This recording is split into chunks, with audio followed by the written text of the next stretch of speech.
आउ भारत मुक्ति मोर्चा तरफर आमे 16 दफा दाबी पत्र को लेकर आज भारत को बंद करियछु।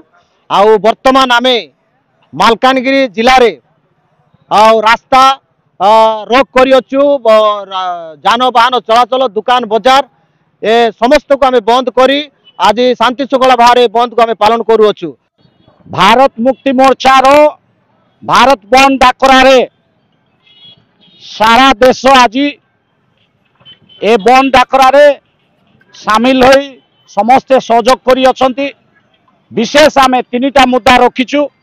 प्रथमतः भारतर संविधान को रक्षा करिबा पाए, भारतर गणतंत्र को रक्षा करिबा पाए ईवीएम रे इलेक्शन करा न जाए, बैलेट पेपर रे इलेक्शन करिवार आम प्रथम मुद्दा। द्वितीयटी होची एससी एसटी ओबीसी माइनॉरिटीज समस्त को जाति जाति भित्तिक जनगणना करिवार आमर द्वितीय दाबी।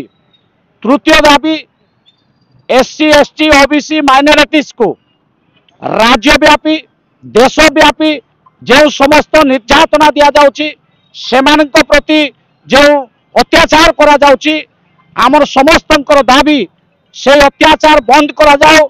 आमर एससी एसटी ओबीसी माइनॉरिटीज प्रति सुरक्षा दा जाओ। एटा आम मानकर तृतीय दाबी।